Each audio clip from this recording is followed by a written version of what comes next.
కదలి రండి తెలుగుదేశ కార్యకర్తలారా, త్యాగాలకు వెనుదీయని దేశభక్తులారా. కదలి రండి తెలుగుదేశ కార్యకర్తలారా, త్యాగాలకు వెనుదీయని దేశభక్తులారా. నందమూరి ఆశయ రథ సారథ్యం మీరే, చంద్రబాబు స్వర్ణాంధ్రకు నిర్మాతలు మీరే.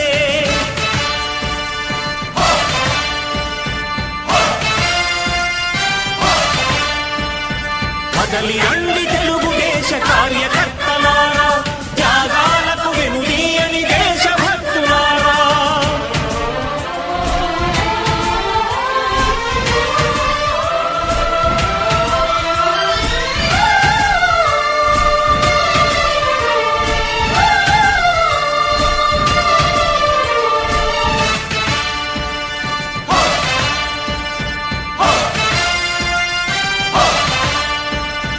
పార్టీకే అంకితమై పనిచేసే మీరు దేశంలో నిలిపారు మన పార్టీ పేరు.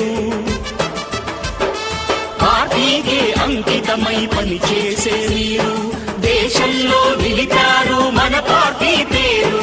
మారుమూల గ్రామమైన మహానగరమైన బాధ్యతతో క్రమశిక్షణతో మెలిగారు.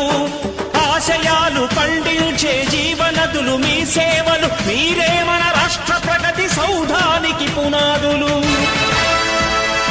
అణుశక్తికి కోటి రెట్లు మీ శ్రమ శక్తి, ప్రజలకు చేకూర్చనుంది సుఖము శాంతి. ఏ తమ్ముళ్ళు హుషారుగా ఉన్నారా? ఏమమ్మా ఆడబిడ్డలు, ఈరోజు నేను ప్రజాగణంలో ఎస్కోట్కు వచ్చినప్పుడు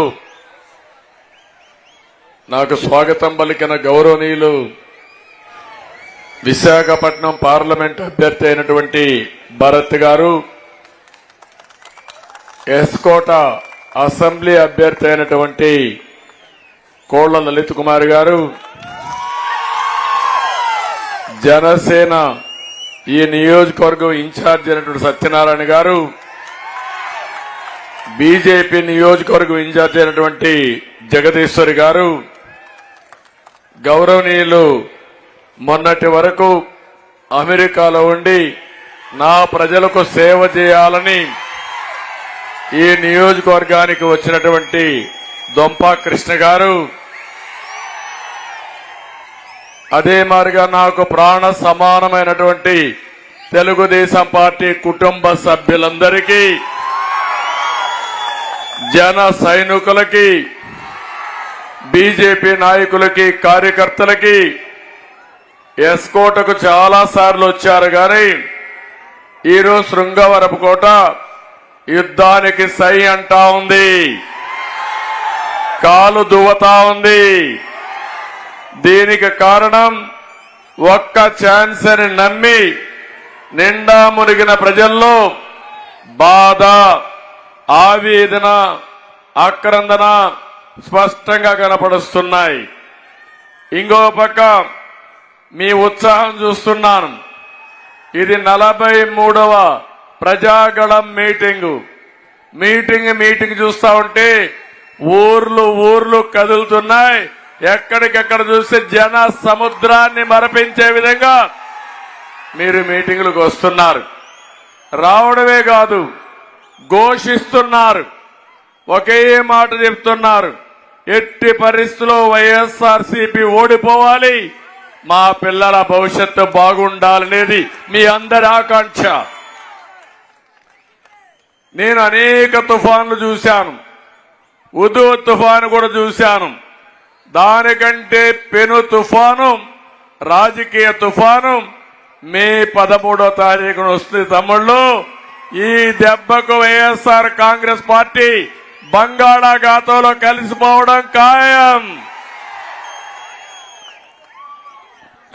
ఒక్క విషయం మీరు చూడండి, అరాచకాలకు పరాకాష్ట ఈరోజు ఈ రాష్ట్రం. నేను ఒక విషయం మిమ్మల్ని అందరినీ అడుగుతున్నా, ఈ రోజు ఎవరైనా స్వేచ్ఛగా ఈ రాష్ట్రంలో బతికే పరిస్థితిలో ఉన్నారా తమ్ముళ్ళు అని అడుగుతున్నా. ఏమమ్మా ఆడబిడ్డలను అడుగుతున్నా. ఎవరికైనా రక్షణ ఉందా అని మిమ్మల్ని అడుగుతున్నా. ఎంత అన్యాయం అంటే ఈరోజే కోవూరి లక్ష్మి అనే ఒక అమ్మాయి, గుంటూరు అమ్మాయి, ఆ అమ్మాయి ఆదర్శ మహిళా మండలి రన్ చేస్తూ అక్కడ సమస్యల పరిష్కారం చేసే సందర్భంలో ఆ అమ్మాయి చాలా ఇబ్బందులు పడింది. చిన్న పిల్లలకు గంజాయి అమ్మేది నేర్పించి నేరాలు చేపిస్తా ఉంటే భరించలేక గట్టిగా పోరాడింది. ఇంకో పక్కన ఎక్కడికక్కడ ప్రైవేటు భూములు కూడా కబ్జా చేస్తా ఉంటే గట్టిగా పోరాడింది. పోరాడిన తర్వాత అమ్మాయి ఢిల్లీకి వెళ్లి సాక్షాత్ దేశ రాజధానిలో ఎక్కడైతే ఇండియా గేట్ ఉందో అక్కడికి వెళ్లి పోరాడిన తర్వాత మనసు చంపుకొని ఎన్ని చేసినా కూడా ప్రధానమంత్రి, ప్రైమ్ మినిస్టర్ గారు, అదే మాదిరిగా ప్రెసిడెంట్ గాని ప్రధాన న్యాయమూర్తి ఇంటర్వ్యూ అడిగింది. ఇవ్వకపోతే నిరసనగా అమ్మాయి చేసిన పని చూస్తే బొట్టన వేలును కట్ చేసి, ఇది అన్యాయం జరిగింది, నా బొట్టన వేలు పోయినా పర్వాలేదు, ఈ ప్రజలకు న్యాయం జరగాలి, ఒక అరాచక పాలన ఉంది, ఈ అరాచక పాలన పోవాలని ఏదైతే ఢిల్లీలో సాక్షాత్తు ఆవిడ వేలు కట్ చేసుకునే పరిస్థితి వచ్చిందంటే, ఈరోజు మీరు గుర్తుపెట్టుకోవాలి, ఇలాంటి అరాచకాలు చాలా జరిగాయి. కర్నూలులో అబ్దుల్ సలాం అనే ఒక వ్యక్తి బాధలు భరించలేక కడాన చనిపోవాలని నిర్ణయించుకుని, తాను చనిపోతే తన పిల్లలు అనాథలైపోతారని, భార్యని అవమానిస్తారని అది ఊహించుకుని, భార్య ఆయన చనిపోవాలనుకుంటే పిల్లలు అనాథలైపోతారని నలుగురు కలిసి రైల్వే ట్రాక్ దగ్గరికి వెళ్లి పిల్లల్ని కట్టేసి ఇద్దరు రైలు కింద పడి చనిపోయారంటే ఒక్కసారి ఆలోచించుకోమని నేను కోరుతున్నా. ఇవి చూసినప్పుడు నాకు అనిపిస్తుంది, ఒక అరాచక శక్తి రాష్ట్రాన్ని ఏళ్తా ఉంది, ఒక దుర్మార్గుడి రాష్ట్రాన్ని ఏలుతున్నాడు. ఈ దుర్మార్గుడి చేతల్లో మనం బలైపోవలసిందేనా తమ్ముళ్ళు అని మిమ్మల్ని అడుగుతున్నా. ఏమో మా ఆడబిడ్డలని మిమ్మల్ని అడుగుతున్నా. అదే నా ఆవేదన, అదే నా బాధ. ఒక అహంకారి, ఒక విధ్వంసం, ఒక దోపిడి, మన జీవితాలన్నీ నాశనం అయిపోతున్నాయి. మామూలు అహంకారి కాదు. ఎవరు మాట్లాడితే నాకు అన్యాయం జరిగింది అంటే వాళ్ళ మీద దాడి చేయడం, అక్కడి నుంచి వాళ్ళని వేధించడం, అవసరమై చంపేయడం చేస్తున్నారంటే ఎంత బాధేస్తుందో చూడండి. మీరందరూ చూస్తే ఇక్కడే గీతం యూనివర్సిటీ ఉంది. మీ అందరి ప్రియతమ నాయకుడు ఎంవిఎస్ మూర్తి గారు ఒక బ్రహ్మాండమైన ఉత్తరాంధ్రలో పేద పిల్లలు బాగా చదువుకోవాలని బెస్ట్ స్టాండర్డ్స్ యూనివర్సిటీ పెట్టారు. నేను కూడా సహకరించాను. అలాంటి యూనివర్సిటీ ఒకరోజు ఫ్రైడే, శుక్రవారం సాయంత్రం తీసుకొచ్చి ప్రొక్లైన్లు తీసుకొచ్చి బిల్డింగ్లు కొట్టేపోతే కాపాడుకున్నాడు గాని కాంపౌండ్ వాళ్ళన్నీ కొట్టేసే పరిస్థితికి వచ్చారు.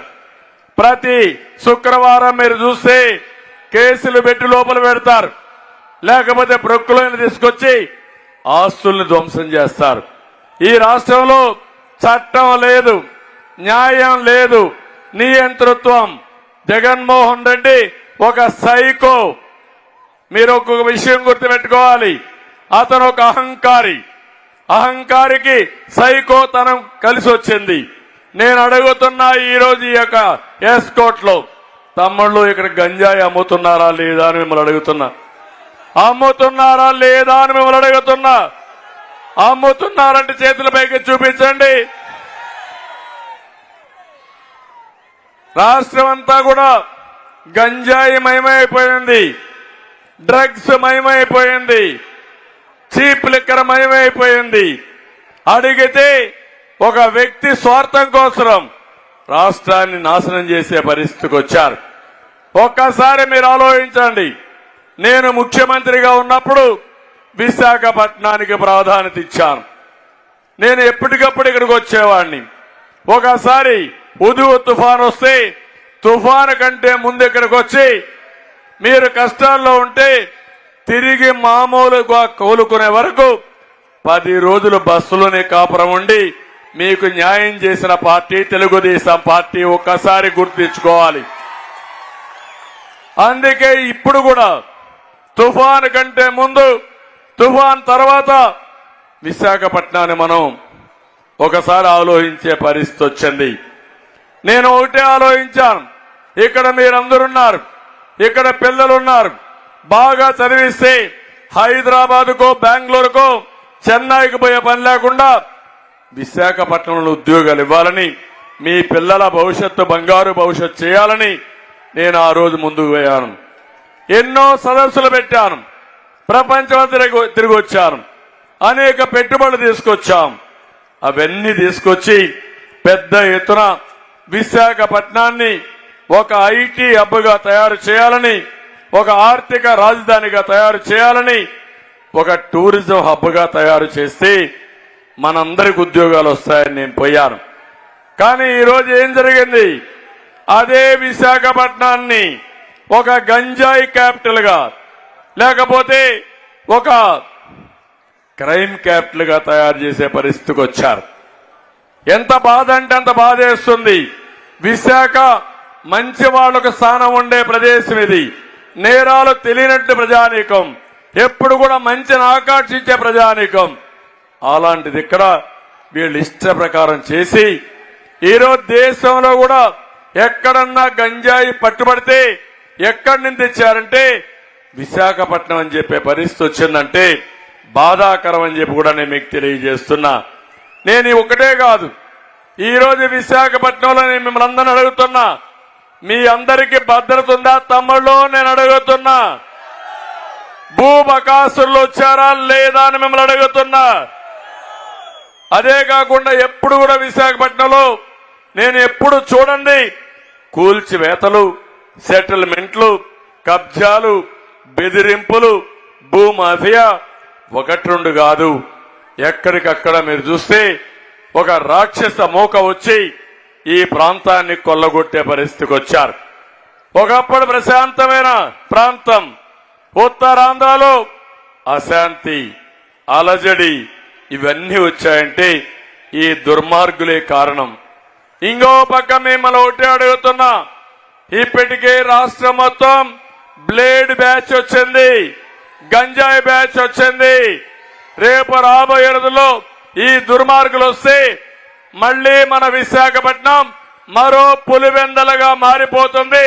మీరు సిద్ధమా తమ్ముళ్ళు, ఆడబిడ్డలను అడుగుతున్నా. పులివెందలంటే మీకు గుర్తొచ్చేది గొడ్డలి, అవునా కాదా? అలాంటి గొడ్డలి పాలన మనకు కావాలనా అని మిమ్మల్ని అడుగుతున్నా. గొడ్డలి పెట్టుకొని తిరిగే నాయకులు మీకు కావాలా అని అడుగుతున్నా. మీ పిల్లల భవిష్యత్తు బాగుండాలా లేదా అని మిమ్మల్ని అడుగుతున్నా. నేను అందుకే అడుగుతున్నా, జాబు రావాలంటే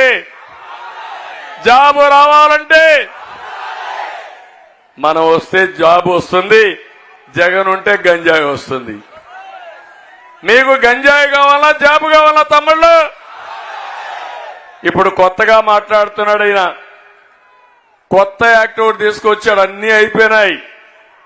ఒక్క ఉత్తరాంధ్రలో అమ్మ మీరు గుర్తుపెట్టుకోవాలి, 40,000 కోట్ల రూపాయలు విలువ చేసే ఆస్తులు కొట్టేశారు వీళ్ళు. మీ అందరికి ఇళ్లు కట్టించారంటున్నాడు. నేను సవాల్ విసురుతున్నా, ఎంత తమ్ముడు మీ ఇల్లు? 1 సెంటే కదా, 1 సెంటే కదా. ఊరు పక్కన ఇంటి జాగా ఇచ్చారా? అడవుల్లో ఇచ్చారు, చెరువుల్లో ఇచ్చారు, శ్మశానాల్లో ఇచ్చారు, వాగుల్లో ఇచ్చారు, అవునా కాదా అని మిమ్మల్ని అడుగుతున్నా. అదే మాదిరిగా మీకు ఇచ్చిన 1,50,000 ఇచ్చారు. 30,000 సెంట్రల్ గవర్నమెంట్, 2 కూడా సెంట్రల్ గవర్నమెంటే. వీళ్ళు 1 రూపాయి కూడా ఇవ్వలేదు. కానీ నేను ఒకటే హామీ ఇస్తున్నా, 2 గాని 3 సెంట్లు ఇచ్చి ప్రతి ఒక్కరికి ఇళ్లు కట్టించే బాధ్యత మాదని మీ అందరికీ హామీ ఇస్తున్నా. టిట్కో ఇండ్లు కట్టాం,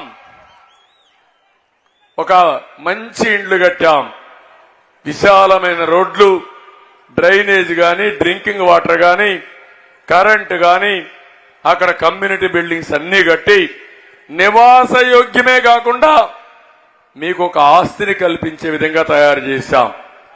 ఇప్పుడు అంటున్నాడు నేను ఇండ్లు కట్టానని, ఊర్లు కట్టానంటున్నాడు. అవి ఊర్లు కాదు, గూళ్ళు. అవునా కాదా నేను అడుగుతున్నా? అగ్గిపెట్టి లాంటి ఇండ్లు కట్టాడు, అవునా కాదమ్మా? ఆ ఇండ్లలో పడుకునేకైనా అవకాశం ఉందా మీకు? అలాంటి ఇండ్లు కట్టి గొప్పలు చెప్తున్నాడు.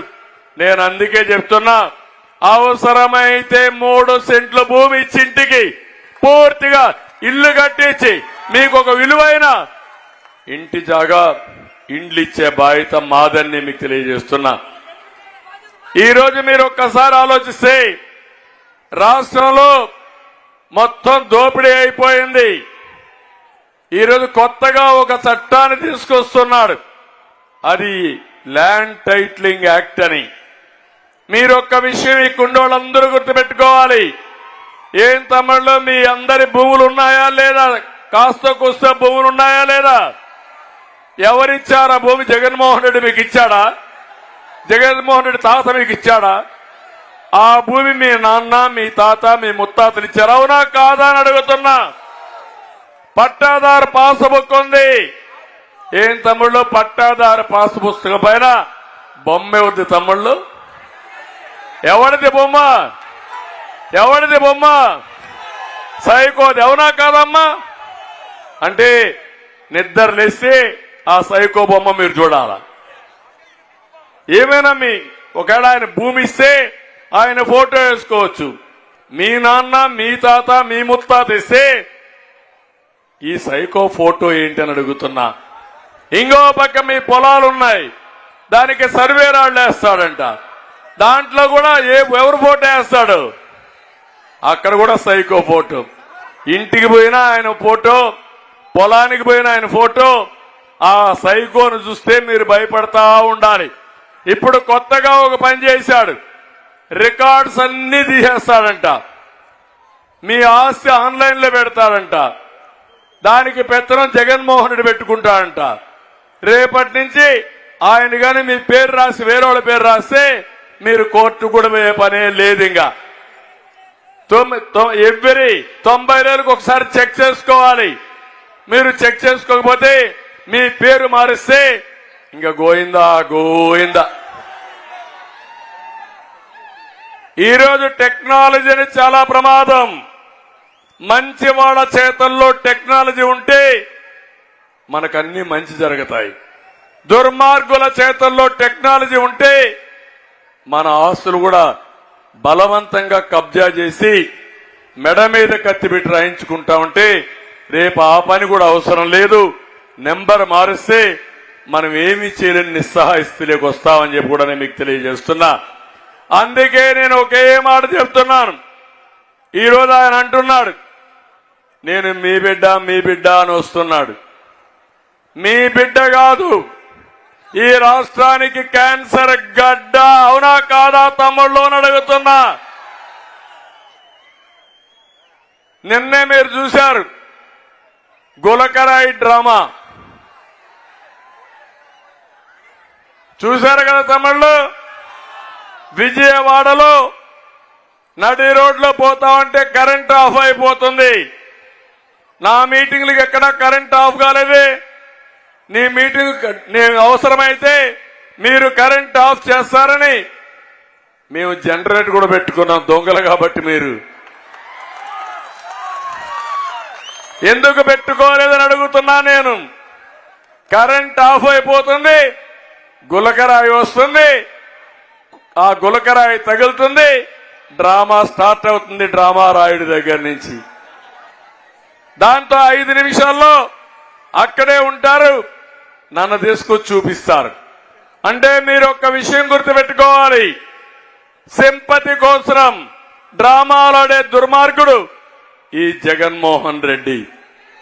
మీరు చూడండి, ఆ రోజు వీళ్ళ బాబాయిని చంపి నా మీద హత్యాప్రయత్న కేసు పెట్టాడా లేదా తమ్ముళ్ళు అని మిమ్మల్ని అడుగుతున్నా. కోడి కత్తి డ్రామా విశాఖపట్నంలో నేనే చేయించానని చెప్పాడా లేదా అని మిమ్మల్ని అడుగుతున్నా. ఇప్పుడు మళ్ళా ఎన్నికలు వచ్చాయి, గులకరాయి డ్రామా.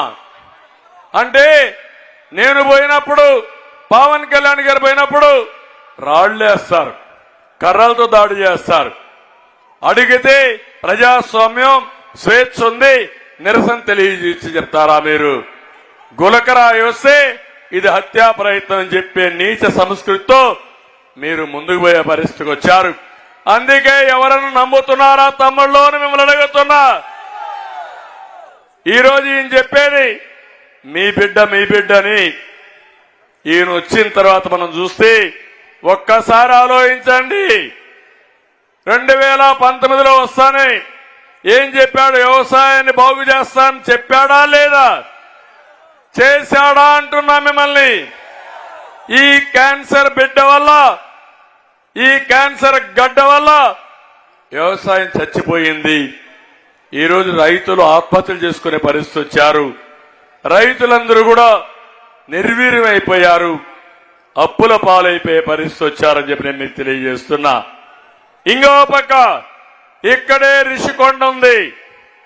ఏం తమ్ముళ్ళు రిషికొండను బోడిగుండు కొట్టించేశారా లేదా అని మిమ్మల్ని అడుగుతున్నా. మీకిచ్చింది 1 సెంటు భూమి. ఆయన 500 కోట్ల రూపాయలు ఖర్చు పెట్టి విలాసవంతమైన ప్యాలెస్ కట్టుకున్నాడు. ఎవడబ్బా సొమ్మని అడుగుతున్నా.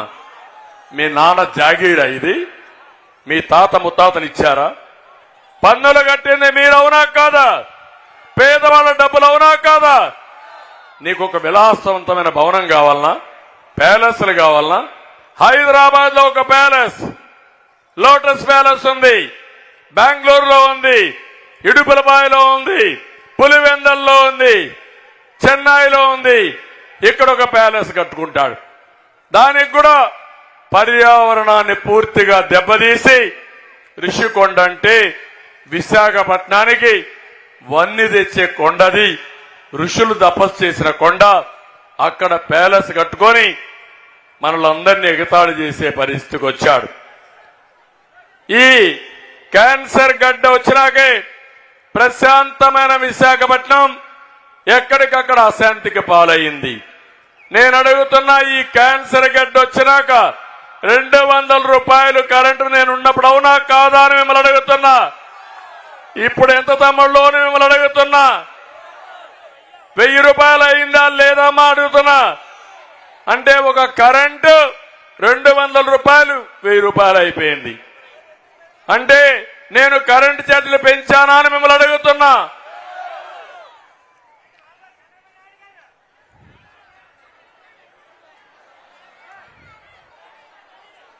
ఇంటా వస్తా ఉండు, కసోపు నీ మాట కూడా ఇంటా. నేను చెప్పింది ఇందాక నువ్వు అడుగుదు. మైక్ ఇస్తాను రా, నీకు ఇస్తాను తమ్ముడు, మైక్ కూడా ఇస్తా.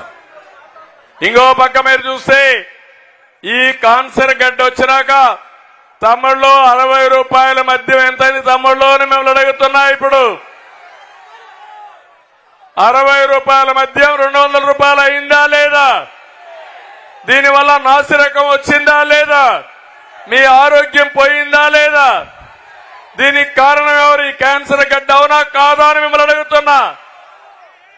ఇంకొక పక్క పెట్రోల్ రేట్లు దేశంలో నెంబర్ 1. ఈ క్యాన్సర్ గడ్డ వచ్చిన తర్వాత నిరుద్యోగుల నెంబర్ 1 ఈరోజు ఆంధ్ర రాష్ట్రం. ప్రజాస్వామ్యాన్ని గొడ్డలి పొడితో దెబ్బతీసే పరిస్థితికి వచ్చాడు. ఇలాంటి చెప్పుకుంటూ పోతే ఈ రాష్ట్రాన్ని పూర్తిగా నాశనం చేశాడు. అందుకే ఈరోజు నేను ఒకటే మిమ్మల్ని అందరినీ కోరుతున్నా. నిన్న మొన్న నేను ఒక మాట అన్నాను. విపరీతంగా ఇష్టానుసారంగా మాట్లాడితే ఇతను ఒక బచ్చా అన్నాను. ఇతను బచ్చా కాదు, నేనే పొరపాటు పడ్డాను. నేను బచ్చా అన్నాను కానీ ఆయన కూడా బాధపడుతున్నాడు. నువ్వు బచ్చా కాదు, నువ్వు బందిపోటువే. ఈ రాష్ట్రాన్ని దోచుకోవడానికి వచ్చినటువంటి బందిపోటుని మరొకసారి మీ అందరికీ విజ్ఞప్తి చేస్తున్నా. ఏం తమ్ముళ్ళు, వాళ్ళ నాన్న ముఖ్యమంత్రిగా ఉంటే 1,00,000 కోట్ల రూపాయలు దోచేశాడా లేదా అని అడుగుతున్నా. 43,000 కోట్ల రూపాయల అవినీతి జరిగిందని సాక్ష్యాలతో ఈడీ గాని సిబిఐ కేసు పెట్టారా లేదని మిమ్మల్ని అడుగుతున్నా. ఇంకో పక్కన ముఖ్యమంత్రి అయిన తర్వాత ఇసుక, ఒకప్పుడు లారీ ఇసుక ఎంత తమ్ముళ్ళు? 5,000. ఇప్పుడు ఎంత తమ్ముళ్ళు? ఒకప్పుడు లారీ ఇసుక 5,000, ఇప్పుడు లారీ ఇసుక 50,000. ఎవడికి పోతా ఉంది 45,000 మిమ్మల్ని అడుగుతున్నా. ఇది పెద్ద కుంభకోణం అవునా కాదా అని మిమ్మల్ని అడుగుతున్నా. ఇంకో పక్క మధ్యంలో పెద్ద కుంభకోణం. రాష్ట్రంలో ఉండే వ్యవస్థలన్నీ నాశనం చేసి జననాసుడి బచ్చా అనేసరికి ఆయన తెగ బాధపడిపోయే పరిస్థితికి వచ్చాడు.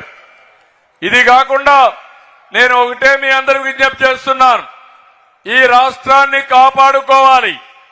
అందుకే మీరందరూ చూస్తే నేను గాని పవన్ కళ్యాణ్ గారు గాని బీజేపీ గాని మేమందరం కూడా కలిశామంటే మా కోసరం కాదు, ఈ రాష్ట్రం కోసం, ఈ రాష్ట్ర ప్రజానీకం కోసం, అదే మాదిరిగా మీ అందరి కోసం అని చెప్పి ఒకసారి తెలియజేస్తున్నా. ఈరోజు పవన్ కళ్యాణ్ గారు ఒకే మాట చెప్పారు. మొదటి నుంచి 3-4 సంవత్సరాల నుంచి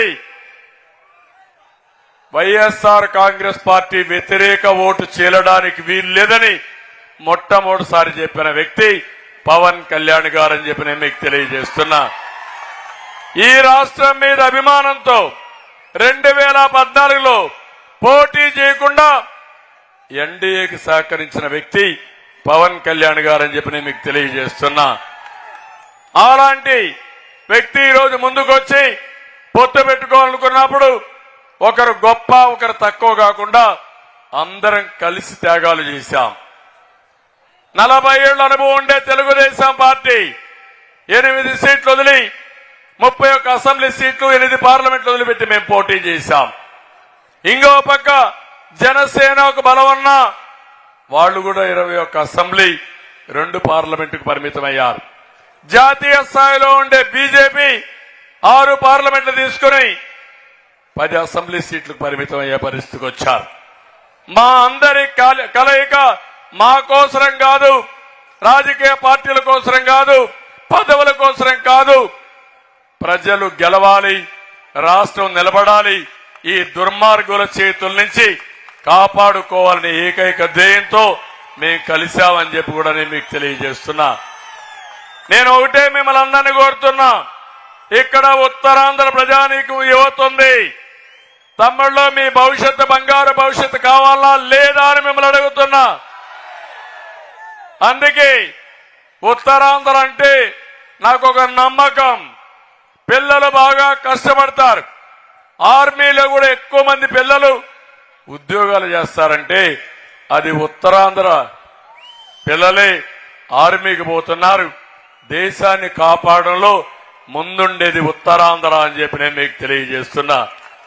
ఇదే కాకుండా టీచర్ పోస్టులు వస్తే డిఎస్సికి ప్రిపేర్ అవుతారు, కానిస్టేబుల్ పోస్టులు వస్తే కానిస్టేబుల్ పరీక్షలకు ప్రిపేర్ అవుతారు, గ్రూప్ 1కు ప్రిపేర్ అవుతారు, గ్రూప్ 2కు ప్రిపేర్ అవుతారు.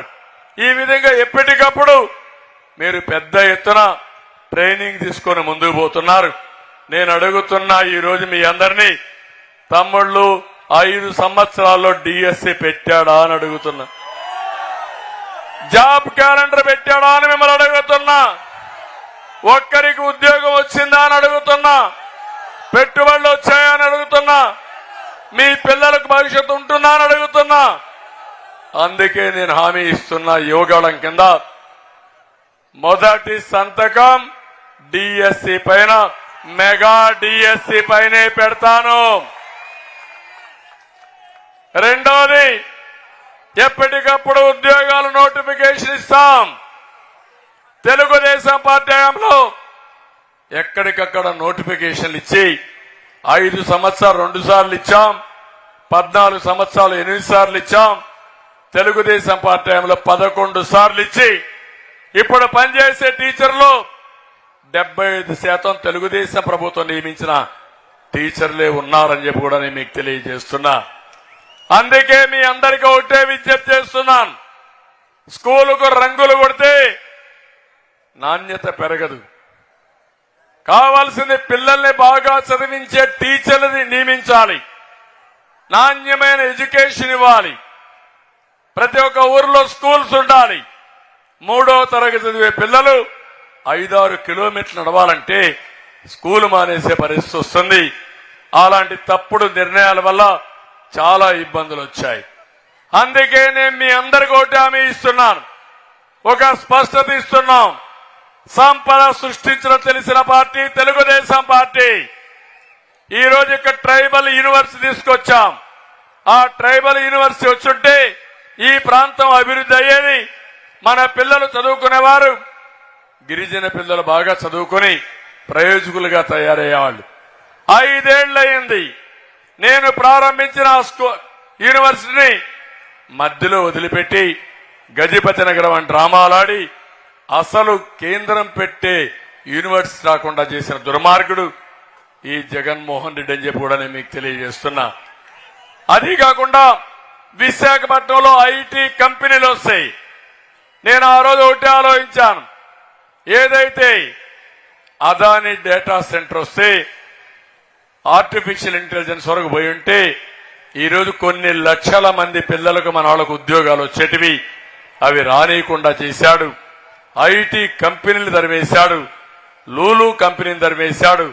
ఇలాంటి పెట్టుబడులు పెట్టి అన్ని కంపెనీలు తరివేయడం జరిగింది. దీనివల్ల అభివృద్ధి ఆగిపోయింది. సంపద సృష్టించడం నిలిచిపోయే పరిస్థితి వచ్చింది. ఒక్క విషయం మీరు చూడండి, పోలవరం ద్వారా ఉత్తరాంధ్ర సుజల స్రవంతికి నేను శ్రీకారం చుట్టాం. ఆ ఉత్తరాంధ్ర సుజల స్రవంతి వచ్చుంటే, నీళ్లు వచ్చుంటే, ఈ ఎస్కోట్లో శృంగవరపు కోట్లో ప్రతి ఎకరాకు నీళ్లు ఇచ్చుంటే బంగారు పండించే రైతాంగం ఉన్నారు, మంచి పంటలు పండించేవాళ్లు, ఆదాయం ఆటోమేటిక్ గా పెరిగేది, సంపద వచ్చేది. ఇవి జరగలేదని చెప్పి నేను మీకు తెలియజేస్తున్నా. అందుకే నేను మీ అందరికీ హామీ ఇచ్చేది, సంపద సృష్టిస్తాం, ఆదాయాన్ని పెంచుతాం, పెంచిన ఆదాయాన్ని పేదవాళ్లకు పంచే కార్యక్రమానికి శ్రీకారం చుడతానని మీ అందరికీ తెలియజేస్తున్నా. జగన్మోహన్ రెడ్డి చేసేది, ఇచ్చేది 10 రూపాయలు, దోచుకునేది 100 రూపాయలు, వ్యక్తిగతంగా దొబ్బేసేది 1000 రూపాయలు. ఈ విషయం మీరు గుర్తుపెట్టుకోవాలి. అంటే 10 రూపాయలు ఇస్తాడు, 100 సార్లు చెప్తాడు. అదే సమయంలో పెట్రోల్ మీద, మద్యం మీద, నిత్యావసర ధరల మీద, ఆర్టీసీ రేట్ల మీద, కరెంటు ఛార్జీల మీద 100 రూపాయలు దోచేస్తాడు. ఇంకో పక్క గనుల్ని, ఇంకో పక్క ఎక్కడ చూసినా కుంభకోణాలు, మొత్తం ఆస్తులన్నీ హస్తగతం చేసుకుంటున్నాడు. ఈ దేశంలో, ఈ రాష్ట్రంలో ఒక్కరి దగ్గరనే డబ్బులుండాలి. ఒక మాట మాట్లాడుతున్నాడు జగన్మోహన్ రెడ్డి, క్లాస్ వార్ అని మాట్లాడతాడు. అది క్లాస్ వార్ కాదు, క్యాష్ వార్. డబ్బులంతా ఆయన దగ్గరనే ఉన్నాయి. ఆ డబ్బులు వస్తే మా పేదవాళ్ళందరూ లక్షాధికారులు అయిపోతారు తల్లి. అదే నా బాధ. ఈరోజు మీరు చూడండి, 1,00,000 కోట్ల రూపాయలు ఉన్నాయి. ఆ 1,00,000 కోట్లు తీసుకొస్తే 1,00,000 మంది లక్షాధికారులు చేసి తల్లి. అది నా ఆవేదన. అలాంటి దుర్మార్గుడు ప్రజల్ని మభ్యపెట్టే విధంగా పనిచేస్తున్నారు. అందుకే నేను సూపర్ 6 తీసుకొచ్చాం. మా ఆడబిడ్డలకు హామీ ఇస్తున్నా. ఒకప్పుడు మీ అందరికీ డాక్రా సంఘాలు పెట్టింది నేనే, జ్ఞాపకం ఉందా తల్లి అని మిమ్మల్ని అడుగుతున్నా.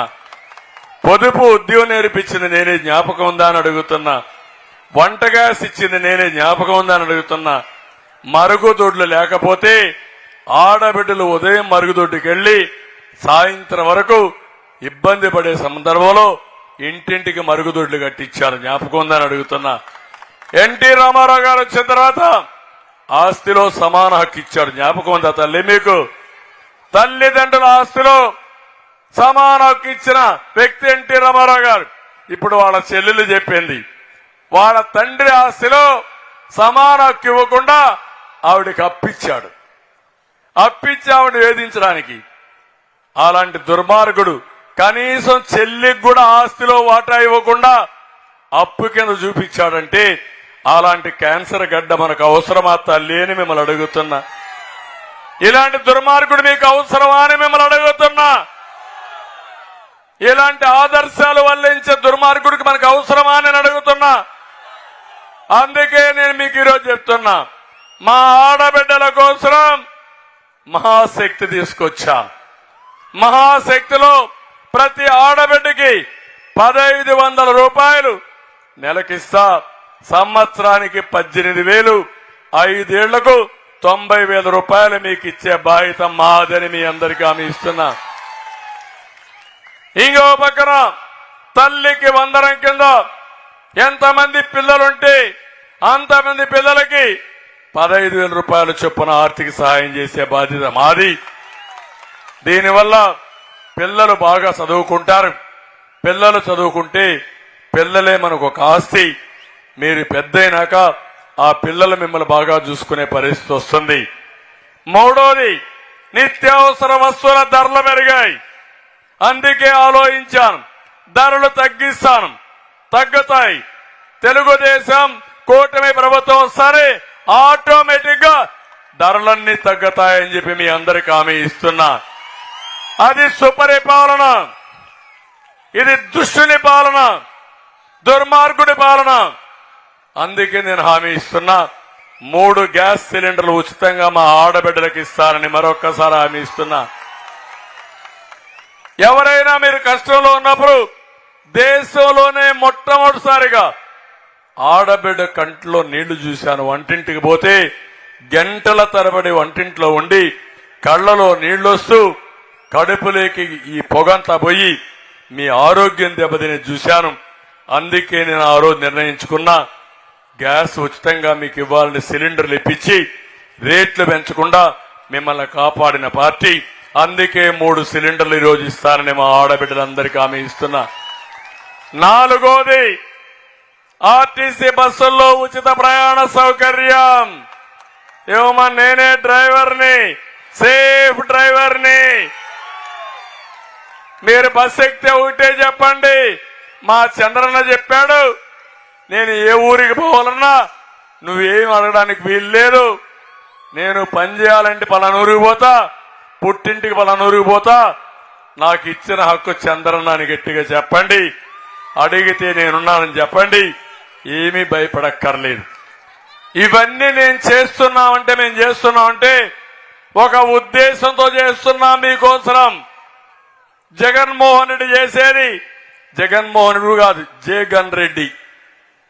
అతను గన్ పెట్టుకొని వస్తాడు. నేను అట్టు కాకుండా సేవాభావంతో ఎదురికి వస్తాను. నేను ఆలోచించేది, అతను 10 రూపాయలు ఇస్తాడు. ఆ 10 రూపాయలు ఇవ్వడానికి మీ పేరుతో 50 రూపాయలు అప్పు చేస్తాడు.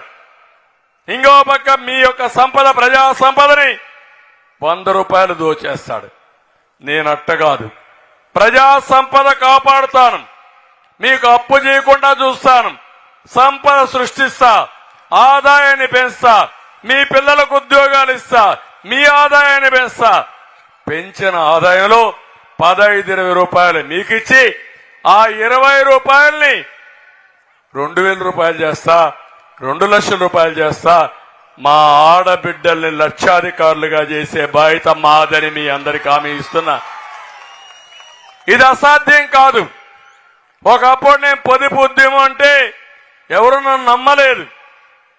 మీకంతా అధికారం ఇస్తానంటే మగవాళ్ళంతా కూడా ఇప్పుడు బుక్ మీద వేసుకుని వీళ్ళన్న చంద్రన్న చెప్తున్నాడు, ఈ ఆడవాళ్ళకి ఏం పని లేదు, సంఖలో పుస్తకం పెట్టుకొని పోతాడు, ఏం చేస్తారు వీళ్ళన్న రోజులు వెళ్ళి జ్ఞాపకం గుర్తుపెట్టుకోమని కోరుతున్నా.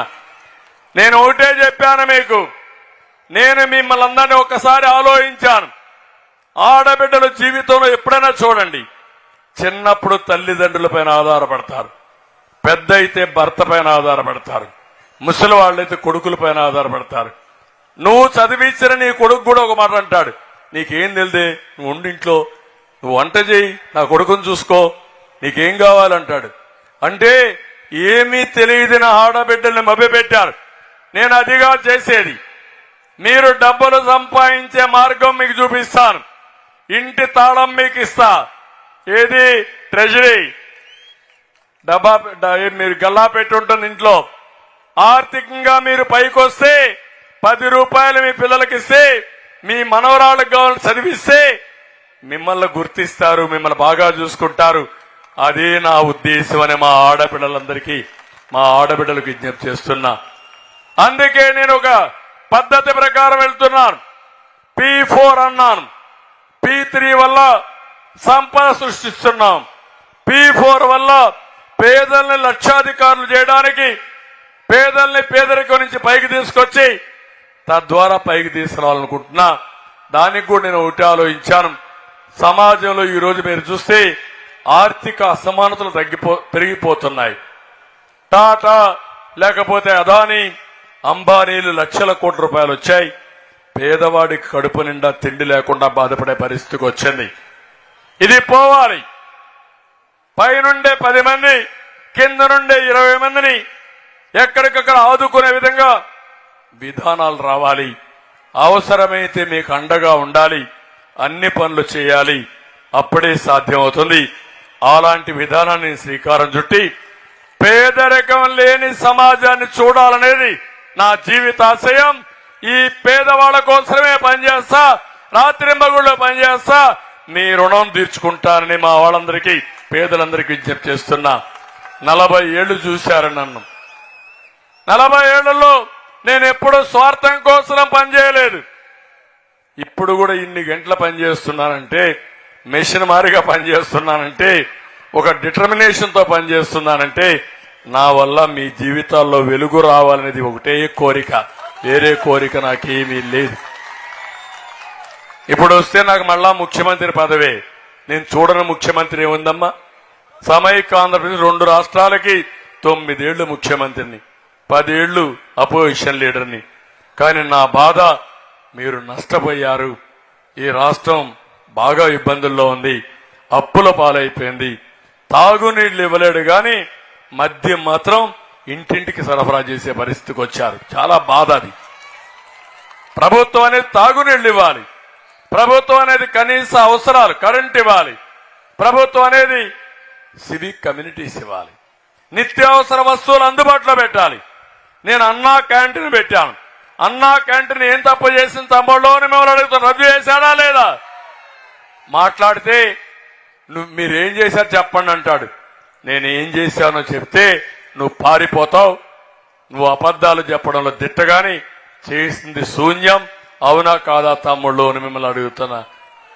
తెలుగుదేశం పార్టీ ఈరోజు హైదరాబాద్ నగరం వచ్చిందంటే దాన్ని ఫౌండేషన్ వేసిన పార్టీ తెలుగుదేశం పార్టీ. ఈరోజు తెలుగు వారికి ఐటీ ఆయుధాన్నిచ్చి ప్రపంచం నలుమూలకెళ్లి బ్రహ్మాండమైన పారిశ్రామికవేత్తలుగా తయారయ్యారంటే అది తెలుగుదేశం పార్టీ చూపించిన దారి. మొన్న నన్ను అరెస్ట్ చేస్తే ఒక దేశం కాదు 80 దేశాల్లో ఐటీ ఉద్యోగాలు చేసేవారు ఆ దేశాల్లో సంఘీభావాన్ని చూపించారంటే అది నేను చూపించిన దారి. నా మీద అక్కడ ఉండే వాళ్ళకు ఉండే నమ్మకం అని మీకు తెలియజేస్తున్నా. ఈ రోజు వాళ్ళందరూ ఇక్కడికి వచ్చి ఇక్కడ కూడా ఈ రాష్ట్రం బాగుపడాలి, మేం బాగుపడ్డాం అని చెప్పనొస్తే ఈ సజ్జల ఎవరైతే ఉన్నారో సాక్షి ఏజెంట్, సాక్షి గుమస్తా ఈరోజు అతను మనల్ని విమర్శించే పరిస్థితికి వస్తున్నాడు. నేను అందుకే మీకు చెప్పేది, వాస్తవాన్ని మీరు గుర్తుపెట్టుకోండి, వాస్తవాలు అనలైజ్ చేయండి. రేపు జరిగే ఎన్నికలు కురుక్షేత్ర యుద్ధం. ధర్మాన్ని కాపాడుకోవాలి. ధర్మాన్ని మనం కాపాడితే ధర్మం మనల్ని కాపాడుతుంది. నాకు ఏమాత్రం అనుమానం లేదు. ఈ యుద్ధంలో కౌరవుల వధ జరుగుతుంది. ధర్మాన్ని కాపాడుతాం.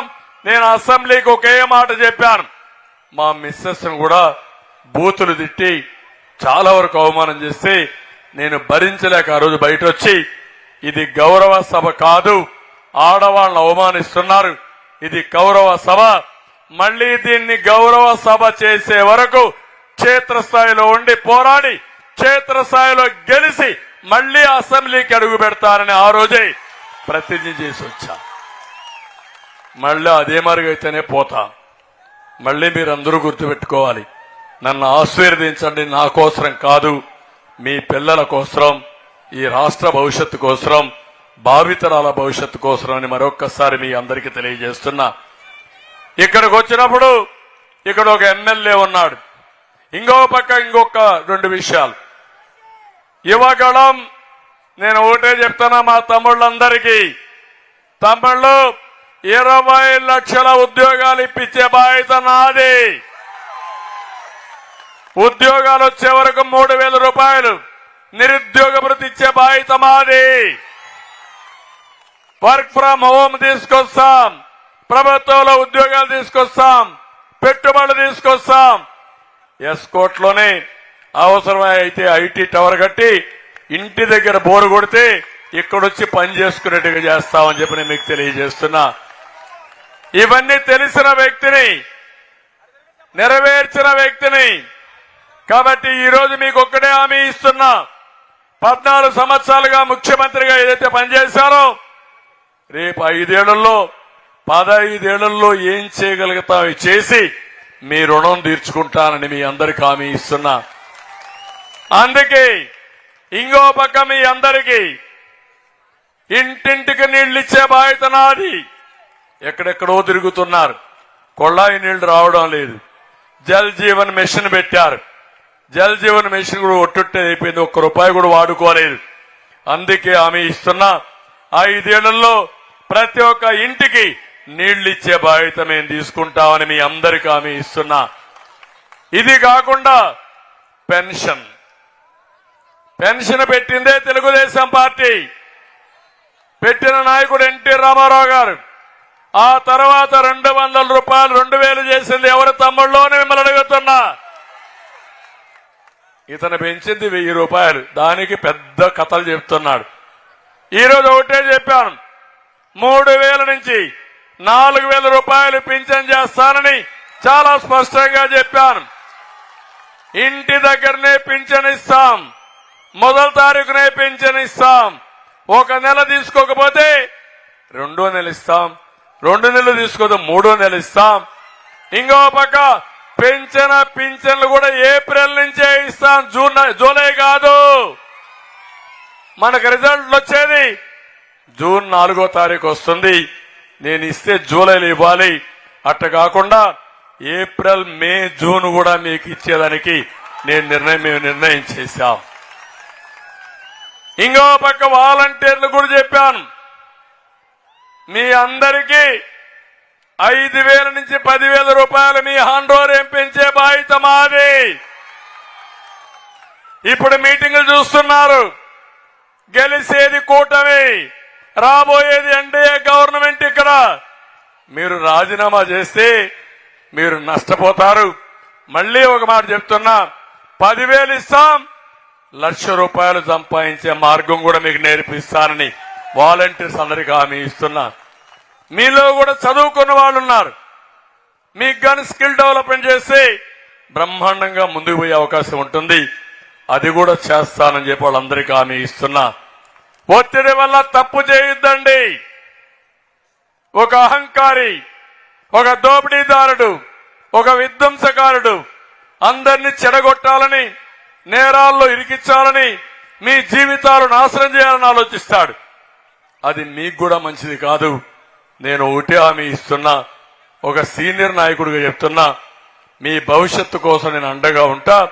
తప్పకుండా 10,000 కాకుండా అది ₹1,00,000 వరకు తీసుకుపోయేట్టుగా ఏం చేయాలో చేసి చూపిస్తారని మీ అందరికీ హామీ ఇస్తున్నా. ఇంకో పక్క ఇక్కడికి వచ్చినప్పుడు ఎస్కోట, ఇక్కడ ఒక ఎమ్మెల్యే ఉన్నాడు, అవినీతి కోటగా తయారు చేశాడు ఎస్కోటని. అవునా కాదా తమ్ముళ్ళోని మిమ్మల్ని అడుగుతున్నా. రిషికొండ జగన్మోహన్ రెడ్డి 500 కోట్ల ప్యాలెస్ కడితే నేనేం తక్కువ అని ఎస్కోట్లో కొండను కొట్టి 50 కోట్ల రూపాయలు తీరు ఒక ప్యాలెస్ కట్టాడు. కట్టాడా లేదా అంటున్నా. అంటే వీళ్ళ అబ్బసొత్తు అంత ధైర్యం వీళ్లకు, వీళ్ళు ఇష్ట ప్రకారం చేసే పరిస్థితి వచ్చాడు. కన్నుబడ్డ భూములపై దొంగ పత్రాలు సృష్టించి భూములు లాక్కుంటున్నారు. ఇసుక దందా బంధువులకు అప్పచెప్పాడు. గంజాయి సరఫరాలో ఇతని అనుచరుల హస్తం ఉంది. దాన్ని వ్యాపారంగా మార్చి మీ పిల్లల జీవితాలు నాశనం చేస్తున్నాడు. మీరు గుర్తుపెట్టుకోవాలమ్మా, విజయవాడలో ఒక మధ్య తరగతి కుటుంబం నాకు వచ్చి నేరుగా వాళ్లే చెప్పిన విషయం. ఆయన మీరు చూస్తే ఒక సెలూన్ లో పనిచేస్తాడు, భార్య ఒక ప్రైవేటు ఉద్యోగం చేస్తుంది. ఇద్దరు కలిసి 30,000 రూపాయలు సంపాదిస్తారు. ఇద్దరు కలిసి 30,000 రూపాయలు సంపాదిస్తే వాళ్ళు ఆనందంగా పిల్లవాడిని బాగా చదివించుకుంటూ హ్యాపీగా ఉన్నారు. ఆ కాలనీకి ఒక అతను వచ్చి గంజాయి అమ్మడం మొదలుపెట్టి ఆ అబ్బాయికి కూడా గంజాయి నేర్పించారు. ఆ గంజాయి తీసుకుని ఇంట్లో దొంగతనం చేయడం మొదలుపెట్టాడు. తల్లిదండ్రులు కనుక్కున్నాక అప్పటికే ఒక స్టేజ్ రీచ్ అయిపోయాడు. 5 లక్షల రూపాయలు ఖర్చు పెట్టి హైదరాబాద్ లో గంజాయిని మాన్పించడానికి ప్రయత్నం చేశారు. ఫలితం రాలేదు. మళ్ళా ఇంటికి తీసుకొచ్చారు. ఇంటికి తీసుకొస్తే దారిన పోతామంటే వేరే వాళ్ళ జోబులు కొట్టి వాళ్ళ దగ్గర డబ్బులు దొంగిలిచ్చాడు. ఏది ఈ గంజాయి ఖర్చు కోసం. వాళ్ళు కేసు పెట్టారు. అతనికి జైలు శిక్ష చేశారు. అంటే చదువుకోవాల్సిన పిల్లవాడు జైలుకు పోతే ఆ తల్లిదండ్రుల బాధ ఎట్లుంటుందో మీరు ఒక్కసారి ఆలోచించుకోండి. మీ పిల్లవాడికి జరిగితే ఎట్లా బాధపడతారో మీరు ఒకసారి చూడండి. అంటే దీనిపైన సమీక్ష చేయాలన్నా లేదా అని అడుగుతున్నా ముఖ్యమంత్రి. నియంత్రణ చేయాలన్నా లేదా అని అడుగుతున్నా. అంటే మీ బిడ్డలు కాబట్టి మీరేమైనా పర్వాలేదు, గంజాయి అమ్ముకున్న వాళ్ళ దగ్గర వాటా నేను తీసుకుంటే చాలు, వాళ్ళు ఎలక్షన్ లో డబ్బులు పెడితే చాలు అనుకుంటే ఇది న్యాయమా తల్లి అని మిమ్మల్ని అడుగుతున్నా. తమ్ముళ్ళు మిమ్మల్ని అడుగుతున్నా. ఇది చాలా ప్రమాదమైన ధోరణి అని చెప్పి కూడా నేను మీకు తెలియజేస్తున్నా. రెల్లి రెవెన్యూ పరిధిలోని గంగాగుడికి చెందిన 100 ఎకరాలు ఈయన బినామీ పేర్ల పైన రాసుకొని అది కూడా కొట్టేసే పరిస్థితికి వచ్చాడు. ఇప్పుడు నేను ఒకటే మీ అందరికీ హామీ ఇస్తున్నా. ఈ ఎస్కోట విశాఖపట్నానికి దగ్గర, విశాఖపట్నం పార్లమెంటు ఎక్కడుండాలి తమ్ముళ్ళు? ఇది ఇప్పుడు జిల్లాకి ఎక్కడుండాలి? ఏ జిల్లాలో ఉండాలి? ఇది విశాఖపట్నంలో ఉండాలనా విజయనగరంలో ఉండాలనా? విశాఖపట్నం కావాలని ఒకటి చేలు పైకి ఎత్తండి. అయ్యా బొత్స, మీ ఫ్యామిలీని తీసుకొచ్చి ఇక్కడ పెట్టావే నువ్వు. ఇక్కడ శృంగవరపు కోటను తీసుకుపోయి డ్రామాలు ఆడి ప్రజాభిప్రాయం కాకుండా ప్రజాభిష్టానికి వ్యతిరేకంగా నువ్వు పెట్టావు. ఇక్కడికి వచ్చి కథలాడుతున్నావు. అందుకే నేను చెప్తున్నా, నేను వచ్చిన వెంటనే శృంగవరపు కోటని విశాఖపట్నం జిల్లాకి చేరుస్తాను. అది జరుగుతుంది, చేయిస్తా. ఎందుకంటే విశాఖపట్నం అభివృద్ధి చెందే నగరం. మీరు కూడా ఆ నగరంలో ఉంటే ఒక బ్యాక్వర్డ్ కాన్స్టిట్యున్సీ ఇది. దీన్ని విశాఖపట్నంతో సమానంగా అభివృద్ధి చేసే బాధ్యత మాదని మీ అందరికీ హామీ ఇస్తున్నా.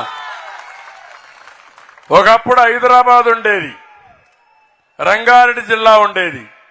హైదరాబాద్ చుట్టూరు రంగారెడ్డి జిల్లా. నేను అభివృద్ధి చేశాను. హైదరాబాద్ కాకుండా హైదరాబాద్ అంతా అభివృద్ధి అయిపోయింది కాబట్టి చుట్టుపక్కలంతా అభివృద్ధి అయ్యింది.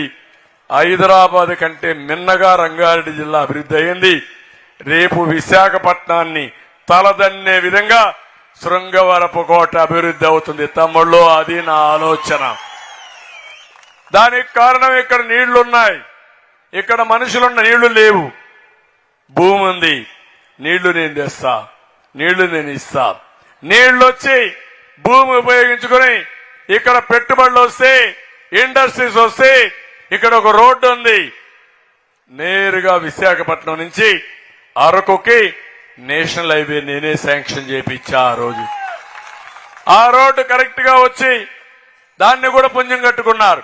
అది వస్తే ఆ సైడ్ ఈ సైడ్ ఇండస్ట్రీస్ వచ్చి అరకుని ఒక టూరిజం హబ్ గా తయారు చేసి మీ పిల్లలకు ఉద్యోగాలు వస్తాయి.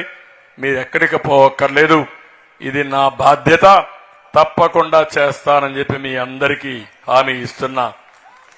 ఇది కాకుండా ఇంకా జామీలో ఒక జూనియర్ కాలేజ్ కానీ, కొత్త వలసలో ఒక డిగ్రీ కాలేజ్ కావాలన్నారు.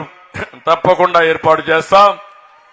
ఎస్కోటలో పుణ్యగిరి క్షేత్రాన్ని అభివృద్ధి చేయాలని చేస్తాం.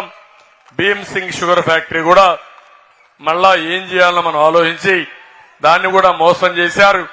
మళ్ళా దాన్ని ఏ విధంగా పునరుద్ధరించాలో చేస్తామని చెప్పి కూడా నేను మీకు తెలియజేస్తున్నా. ఈ రోజు మీరు ఒకసారి చూస్తే వైఎస్ఆర్ కాంగ్రెస్ పార్టీ నుంచి వలసలు ప్రారంభమైనాయి. ఆ పార్టీని ఎవ్వడం నమ్మడం లేదు. ఎమ్మెల్యేలందరూ పారిపోతున్నారు, ఎంపీలు పారిపోతున్నారు. ఎమ్మెల్సీలు పదవులు వదులుకొని బయట వస్తున్నారు. ఈ రాష్ట్ర భవిష్యత్తు ఆకాంక్షించి అందరూ బయట వస్తున్నారు. ఆ సందర్భంలోనే ఇక్కడ ఎమ్మెల్సీ వైఫ్ అయినటువంటి ఇందుకూరి సుధారాజు గారు ఈరోజు మన పార్టీలోకి వచ్చారు. నేను ఒకటే చెప్తున్నాను, సుధా గారు వచ్చారు. ప్రతి ఒక్కరు మీరు ఆలోచించండి. మీరు కూడా ఈ రాష్ట్రంలో ఉన్నారు. మీ పిల్లల భవిష్యత్తు ముఖ్యం, మీ భవిష్యత్తు ముఖ్యం. ఇక్కడ సంపద రావాలి, ఆదాయం రావాలి. లేకపోతే నార్త్ కొరియాలో ఒక అతను ఉన్నాడు, కిమ్ అని ఒక అతను ఉన్నాడు. ఆ దేశంలో ఎట్టుంటుందంటే రాజ్యం, తల్లి మీ ఇంట్లో ఎవరైనా చనిపోతే నువ్వు ఏడిస్తే పోలీసులు వచ్చి నిన్ను కొడతారు, ఏడవకూడదని. మీ ఇంట్లో ఏదైనా ఒక బిడ్డ పుట్టి పెళ్లి జరిగి నువ్వు నవ్వితే మళ్ళా వచ్చి కొడతారు. అంటే ఎవడు నవ్వకూడదు, ఎవడు ఏడవకూడదు. వాళ్ళ తాత ఇక్కడుండే సైకో. అందుకే మనలందరినీ అదే చేస్తున్నాడు. నాటకాలు ఆడతాడు, తప్పుడు కేసులు పెడతాడు, మన ఆస్తులు లాగేసుకుంటాడు. మాట్లాడితే నాలాంటి వాడిని కూడా జైల్లో పెట్టేస్తున్నాడంటే 40 ఏళ్లలో ఎప్పుడు జరగని జరుగుతా ఉందంటే కడాన నాకు నా జీవితంలో ఎప్పుడు పోలీస్ స్టేషన్కి పోను. నేను ఎప్పుడు నా మీద కేసులుండవు. అలాంటి నా మీద ఒక కేసు ఉంది. ఏ కేసు అంటే మహారాష్ట్ర గవర్నమెంట్ అక్కడ అక్రమంగా ఒక ప్రాజెక్టు కడితే బాబ్లీ అని నిరసనకు పోయాం ఎమ్మెల్యేస్తో. అది ఒకటే కేసు ఉంది. 22 కేసులు నా మీద పెట్టాడు. నా మీదనే దాడి చేసి నా మీదనే కేసులు పెట్టి నన్నే జైలు పెట్టే పరిస్థితి వచ్చిందారంటే ఏం తల్లి మీరు ఆలోచించుకోవాలి. ఇంకా మీకైతే అవుతుందో. నేను పోరాడేది మీకోసం, ఈ ప్రజల కోసం. రాజీ లేదు, రాజీ పడను, సమస్య లేదు. 45 ఏళ్లుగా మీరు నన్ను గౌరవించారు, ఆదరించారు, మీ గుండెల్లో పెట్టుకున్నారు. తెలుగు జాతిలో పుట్టిన ఎవరికి ఇంత గౌరవం దక్కలేదు. ఆ గౌరవం నాకు దక్కింది. అది నా బాధ్యత. తిరిగి ఈ రాష్ట్రంలో ఉండే 5 కోట్ల తెలుగు ప్రజల్ని కాపాడి మళ్లీ ఈ రాష్ట్రాన్ని దేశంలోనే నెంబర్ 1 రాష్ట్రంగా తయారు చేయడానికి ఇటు నేను గాని, పవన్ కళ్యాణ్ గారు గాని, బీజేపీ గాని కంకణం కట్టుకొని ముందుకొచ్చామని మీ అందరికీ హామీ ఇస్తున్నా. అందుకే అందరూ సహకరించాలని మరొక్కసారి కోరుకుంటూ ఈ రోజు ఇక్కడుండే పార్టీ నాయకులు కూడా ఒకటే కోరుతున్నా. గెలుపు ముఖ్యం. 175 మంది అభ్యర్థులు ఎమ్మెల్యేలు, 25 మంది పార్లమెంట్ అభ్యర్థులు, అందరినీ గెలిపించడం 3 పార్టీల బాధ్యత. ఇక్కడ తెలుగుదేశం పార్టీ ఉన్నారు, ఎమ్మెల్యేగా ఎంపీగా ఇద్దరు కలిసి ఇక్కడ తెలుగుదేశం పార్టీని 3 పార్టీలు కలిసి అఖండ మెజార్టీతో గెలిపించవలసిందిగా మిమ్మల్ని అందరినీ కోరుకుంటున్నా. మీరు ఆ పని చేయండి. 3 పార్టీల నాయకుల్ని, కార్యకర్తల్ని గౌరవించే బాధ్యత నాది. ఈరోజు మీకు హామీ ఇస్తున్నా. ఎందుకంటే రాజకీయాల్లో ఉండే మనం ఆలోచించేది గౌరవం కావాలనుకుంటాం, రాష్ట్రం బాగుండాలనుకుంటాం, సేవ చేసేటప్పుడు, సేవా కార్యక్రమాలు చేసేటప్పుడు మా పాత్ర కూడా ఉండాలని కోరుకుంటాం. ఆ పాత్ర ఇవ్వడానికి నేను సిద్ధంగా ఉన్నా. కేంద్రంలో కూడా బీజేపీ గవర్నమెంట్, ఎన్డీఏ గవర్నమెంట్ వస్తుంది, ఈ రాష్ట్రంలో వస్తుంది. ఇక్కడ మీరందరూ కలిసి పనిచేస్తే పక్కన నెల్లిమర్ల అక్కడ గాజు గ్లాస్ ఎమ్మెల్యేగా పోటీ చేస్తారు. అక్కడ వీళ్లు సపోర్ట్ చేసే పరిస్థితి రావాలి. ఆ పక్కన అనకాపల్లి పోతే కమలం బీజేపీ ఎంపీగా పోటీ చేస్తారు. అక్కడ గెలిపించే పరిస్థితి రావాలి. 3 పార్టీల అభ్యర్థులు, ఎన్డీఏ అభ్యర్థులు, మనందరి బాధ్యత. 3 పార్టీల నాయకులు ఏమాత్రం కూడా ఎగోకు పోకుండా, ఒకరు ఎక్కువ ఒకరు తక్కువ అనే భావన లేకుండా అందరినీ కలుపుకొని క్షేత్రస్థాయిలో ప్రతి ఒక్క ఓటు కూడా గెలుపుకు నాంది పలకాలి. అది ఏపించవలసిందిగా మిమ్మల్ని అందరినీ కోరుతున్నా. ఇక్కడుండే ప్రజానీకాన్ని కూడా కోరుతున్నా. ఈ రోజు మీరేసే ఓటు మీ భవిష్యత్తుకు వేసే ఓటు. ఫస్ట్ టైం ఓటేసే వాళ్ళందరి పిల్లలకు ఒకటే విజ్ఞప్తి చేస్తున్నా. మీరు కూడా ఆలోచించండి, మీ భవిష్యత్తుకు ఓటేయండి. ఓటు అనేది ఒక వజ్రాయుధం. ఈ దుర్మార్గుల్ని ఓసారి మీరు భయపడతా ఉంటారు. వస్తే మా రేషన్ కార్డు తీసేస్తాడు, లేదంటే పెన్షన్ తీసేస్తాడు, కేసులు పెడతారని భయం ఉంటుంది. ఇప్పుడు ఏమీ చేయలేడు. వడ్డీతో సహా ఇచ్చే బాధ్యత నాది. ధైర్యంగా ముందుకు రండి. ఓపెన్ గా చెప్పండి, మేము వేసేది ఎన్డీఏకే వేస్తాం, కూటమికే ఓటేస్తాం, మా భవిష్యత్తుకు ఓటేస్తామని గట్టిగా చెప్పి మీరందరూ సమిష్టిగా ముందుకు పోవాల్సిందిగా మరొక్కసారి కోరుకుంటూ, ఇక్కడ మళ్ళా కోరుతున్న కోళ్ల లలిత కుమారి ఒక చరిత్ర కలిగిన కుటుంబం. వాళ్ళ తాత అప్పలనాయుడు గారు ఎప్పుడు నాకు ఇప్పుడు కూడా జ్ఞాపకం. చాలా సింపుల్ గా మీ అందరికీ అనలేని సేవలు అందించిన ప్రజానాయకుడు అప్పలనాయుడు గారు, కోళ్ల అప్పలనాయుడు గారు అని చెప్పి నేను మీకు తెలియజేస్తున్నా. ఎప్పుడు కూడా పార్టీకి ఆ రోజు ఎన్టీ రామారావు గారు ఉన్నప్పుడు గాని, తర్వాత నేను ముఖ్యమంత్రి అయినప్పుడు గాని ఆ పార్టీ క్రమశిక్షణ ఎప్పుడూ ఉల్లంఘించలేదు. పార్టీకి కమిటెడ్గా పనిచేశారు. నేను కూడా మీ అందరిని ఐవీఆర్ఎస్ అడిగాను. ఒక ఆడబిడ్డ అనుకున్నంత ముందుకు పోలేదని చూశాను. చూసిన తర్వాత మిమ్మల్ని అందరిని అడిగితే నా సెలక్షన్ కరెక్ట్ గా కోళ్ల లలిత కుమారి అనే ఉద్దేశంతో మీరందరికీ చెప్పిన తర్వాత నేను చేశా. అదే మాదిరిగా ఇటీవల కృష్ణ గారు అమెరికా నుంచి వచ్చాడు. యువకుడు, ఉత్సాహవంతుడు, ఐటీలో బాగా ప్రాధాన్యత ఉండే వ్యక్తి. ఏదో చెయ్యాలని వచ్చాడు. రాత్రింబగుళ్ళు తిరిగాడు. ఒక నాయకుడిగా ఎస్టాబ్లిష్ అయ్యారు. ఇప్పుడు ఒక నాయకురాలుంటే ఇంకొక నాయకుడు యాడ్ అయ్యాడు. కాబట్టి ఇద్దరు నాయకుల ఆధ్వర్యంలో ఈ శృంగవరపు కోట బ్రహ్మాండంగా అభివృద్ధి చేసే బాధ్యత మాది. వాళ్ళిద్దరే కాకుండా బీజేపీ నాయకులు ఉన్నారు, జనసేన ఉన్నారు. అందరం కలిసి పనిచేద్దాం.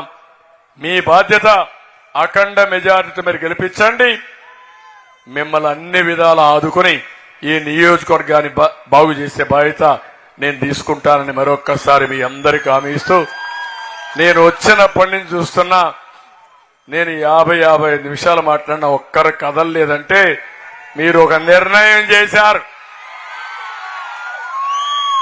నిర్ణయం చేసి ఎట్టి పరిస్థితుల్లో కూటమి ప్రభుత్వం రావాలని నిర్ణయించుకున్నారు. మీరందరూ 20 రోజులే, 20 రోజుల తమ్ముళ్ళు అందరూ సైకిల్ ఎక్కండి, 3 పార్టీల జెండాలు కట్టండి, గ్లాస్ చేతిలో పట్టుకోండి. ఇది 2 విధాలా మనకు వస్తుంది. ఎక్కడ అవసరం అయితే నీళ్లు తాగాలంటే నీళ్లు తాగొచ్చు, టీ తాగాలంటే టీ తాగొచ్చు. ఎవరన్నా మీ మీదకి వస్తే వాళ్ళ పైన కూడా ఏం చేయాలన్నా చెయ్యి చౌనా కదా తల్లి. అదేవిధంగా కమలం పువ్వును కూడా సైకిల్ పైన పెట్టుకోండి, దానికి రాణింపు వస్తుంది. ఆ సైకిల్ కూడా మంచి అందం వస్తుంది. ఇది పెట్టుకొని మీరు వెళ్ళండి, సైకిల్ స్పీడ్ పెంచండి. ఎవడైనా వస్తే తొక్కుకుంటూ పోండి. అప్పుడు కూడా వినకపోతే నా పేరు చెప్పండి తమ్ముళ్ళు, మీ కథ నేను చూసుకుంటా, వాళ్ళ కథ నేను చూసుకుంటా. ఏం భయపడక్కర్లేదు. వైఎస్ఆర్ కాంగ్రెస్ పార్టీ జగన్ ఎక్స్పైరీ డేట్ అయిపోయింది. ఇంకా మెడిసిన్ పనిచేయదు. పనిచేస్తుందమ్మా ఇప్పుడు. మా ఆడబిడ్డ విజిలేస్తా ఉంది. విజిలేసి సమాధానం చెప్పాలి మీరు కూడా.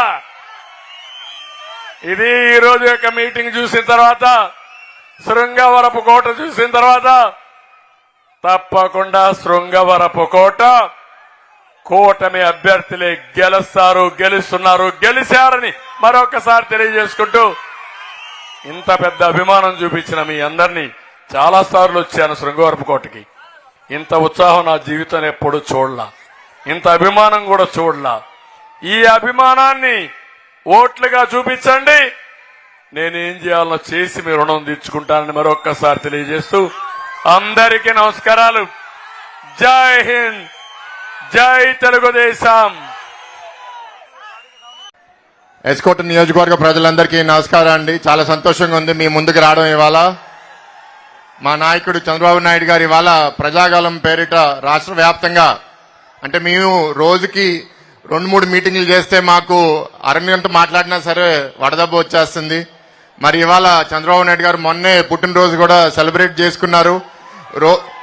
రోజుకి 3 ఇలా ప్రజాగలం మీటింగ్లు చేసినా సరే మాకన్నా ఇంకా చాలా ఉత్సాహంగా ఆ గొంతు కూడా అదే బలంతో మాట్లాడుతున్నారంటే జోహార్ సార్. మీ డిసిప్లిన్, మీ క్రమశిక్షణ, మీ పట్టుదల మాకు ఒక ఇన్స్పిరేషన్ సార్. తప్పకుండా మేము నేర్చుకుంటాం. ఇవాళ ఎస్కోట నియోజకవర్గంలో నేను ఓడిపోయిన తర్వాత కూడా గత 5 సంవత్సరాలు అనేక విషయాల్లో పార్టిసిపేట్ చేసుకుంటూ వచ్చాం. కోల లలిత కుమారి గారితో అనేక విషయాల్లో పనిచేశాం. అయితే గత 2 సంవత్సరాలుగా ఇక్కడ టికెట్ ఆశావాదిగా గొంపకృష్ణ గారు కూడా పనిచేశారు, బాగా పనిచేశారు. అయితే టికెట్ అనేది ఒకరికే వస్తుంది కాబట్టి టికెట్ నిర్ణయించిన తర్వాత కొంత బాధపడడం సహజం. కానీ గొంపకృష్ణ గారు నా భవిష్యత్తు ఒకటే కాదు, నా చుట్టూ ఉన్న నాయకులందరి భవిష్యత్తు, ప్రధానంగా ఈ రాష్ట్ర భవిష్యత్తు ముఖ్యం కాబట్టి దానికోసం నేను ఏదైనా చేస్తాననే ఆలోచనతో ఎప్పుడైతే ఆయన ఒక మెట్టు దిగి కలిసి ఆయనతో పాటు ఉన్న నాయకులు కూడా అందరూ మాకు తెలుగుదేశం ముఖ్యం, తెలుగుదేశం గెలిపించుకోవాలని వచ్చారో వాళ్ళందరికీ నమస్కారం చెప్తున్నానండి. చాలా సంతోషం గొంపకృష్ణ గారికి. అంతేకాకుండా రీసెంట్ గా మీరందరూ న్యూస్ లో చూశారు, సుధారాణి గారు ఎస్కోట మండల్ వైస్ ఎంపీపీ కూడా మన జాయిన్ అయ్యారు. ఇవాళ ఇక్కడ ఎమ్మెల్సీ రఘురాజు గారి వైఫ్. మామూలుగా ఎవరన్నా సరే పదవుల కోసం పార్టీ వదులుతారు, లేకపోతే ఒక పదవి రాకపోతే కోప్పటి పార్టీ వదులుతారు. కానీ పదవి ఉన్నా సరే పార్టీ వదిలి మన దగ్గరికి వచ్చారంటే మీరు అందరూ ఒకసారి గమనించండి. ఇవాళ ప్రభుత్వం మారిపోతుంది, తెలుగుదేశం ప్రభుత్వం వస్తుంది, కూటమి ప్రభుత్వం వస్తుంది అనేది చాలా స్పష్టంగా చెప్పడానికి ఇదొక చాలా మంచి కారణం. అయితే ఎలాగైతే ఇక్కడ గొంపకృష్ణ గారు ఈ నియోజకవర్గంలో పార్టీని గెలిపించుకుందాం, రాష్ట్రాన్ని కాపాడుకుందాం అని పనిచేస్తున్నారో, రాష్ట్ర వ్యాప్తంగా ఇక్కడ చాలా మంది జనసేన నాయకులు, ఫాలోవర్స్ కూడా ఉన్నారు. ఒకసారి రిక్వెస్ట్ చేస్తున్నానండి, ఫ్లాగ్స్ కొంచెం కిందకి దింపితే అందరికీ కనపడుతుంది. ఫ్లాగ్స్ కొంచెం కిందకి దింపమని రిక్వెస్ట్ చేస్తున్నాను. పవన్ కళ్యాణ్ గారు కూడా అదే ఆలోచన గత 4 సంవత్సరాలుగా చెప్తున్నారు. ప్రభుత్వ వ్యతిరేక ఓటు చీల్చనివ్వకుండా చేసే పని నా బాధ్యత అని ఎప్పటి నుంచో చెప్తున్నారు. అన్యాయంగా మన నాయకుడు చంద్రబాబు నాయుడు గారిని అరెస్ట్ చేసినప్పుడు కలిసిన మరుసటి నిమిషం బయటకు వచ్చి నా భవిష్యత్తు, నా పార్టీ భవిష్యత్తు కాదు, రాష్ట్రం లేకపోతే మన ఎవరూ లేవు అని పొత్తు ఆ రోజే అనౌన్స్ చేశారు. మామూలుగా పొత్తు అట్లాంటి పరిస్థితుల్లో అనౌన్స్ చేయరు, ఎందుకంటే ఎన్ని సీట్లు అని మాట్లాడుకుంటే చేయరు. కానీ నాకు సీట్లు ముఖ్యం కాదు, రాష్ట్రం ముఖ్యం చెప్పారు. పవన్ కళ్యాణ్ గారు చాలా గొప్ప నాయకులు, మన రాష్ట్రానికి అట్లాంటి నాయకులు చాలా అవసరం. ఈ నియోజకవర్గంలో జనసేన నాయకులు, కుర్రోలు చాలా మంది ఉన్నారు.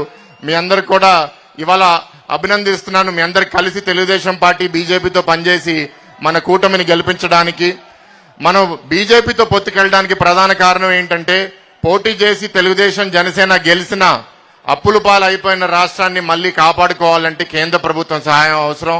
ఇవాళ ఇక్కడ పోలవరం పూర్తి చేసి ఇక్కడ నీరు తీసుకుని రావాలి అన్నా, ఇవాళ ఇక్కడ ఈ రోడ్డు ప్రాజెక్టులు పూర్తి చేయాలన్నా సరే, ఇవాళ ఇక్కడ యూనివర్సిటీ కట్టాలన్నా సరే, అనేక విషయాల మీద కేంద్ర ప్రభుత్వం సహాయం అవసరం. అందుకే రేపు కేంద్రంలో బీజేపీ వస్తుందనే ఉద్దేశంతో బీజేపీతో కూడా పొత్తుకెళ్ళడానికి కారణం. కానీ ఎప్పుడు మీరు గతం కూడా తిరిగేసి చూడండి, చంద్రబాబు గారు గెలిచినప్పుడల్లా రాష్ట్రం కష్టకాలంలోనే ఉంటది. ఆయన ఏదన్నా చేద్దామంటే ఎలా చేస్తారు అంటారు. ఆయన అప్పుడు విజన్ 2020 నేను చేస్తానంటే చాలా మంది నమ్మలేదు. మీలో ఎవరన్నా కుర్రోలు ఇవాళ హైదరాబాద్కి వెళ్ళి చూస్తే 20 సంవత్సరాలకి చూసిన హైదరాబాద్ ఇదేనా అని మీ అందరికి అనిపిస్తుంది. ఎప్పుడు ఆయన సృష్టించిన ఫలాల్ని ఇంకెవరో అనుభవిస్తారు. దురదృష్టవశాత్తు ఇవాళ ఆంధ్రప్రదేశ్ లో కూడా అదే పరిస్థితి. ఒక మంచి రాష్ట్రాన్ని ఇవాళ వైఎస్ఆర్సీపీ పరిపాలనలో ఒక దారి తప్పిన రాష్ట్రం అయింది. చాలా బాధాకరం. అయినా నాకేమీ నిరుత్సాహపడట్లేదు. చంద్రబాబు నాయుడు గారు మళ్లీ ముఖ్యమంత్రి అవుతారు, మళ్లీ మన రాష్ట్రాన్ని మంచి దారిలో తీసుకెళ్తారు. ఇంకా నా మీద పోటీ చేసే అభ్యర్థికి వచ్చేసరికి ఇందాక లలితమ్మ మాట్లాడుతూ చెప్పింది, ఈ ప్రాంత అభివృద్ధి అవ్వాలి అంటే ఎస్కోట నియోజకవర్గం విశాఖ పార్లమెంట్ లో ఉంది. మరి విశాఖ జిల్లాలో చేర్చమని ఇక్కడ అందరు జనాలు కోరినా సరే ఇక్కడున్న ఎమ్మెల్యే చేర్చొద్దు, విజయనగరంలోనే ఉంచండి అని చెప్తే అది ఎంతవరకు సమంజసం మీరందరూ ఆలోచించండి.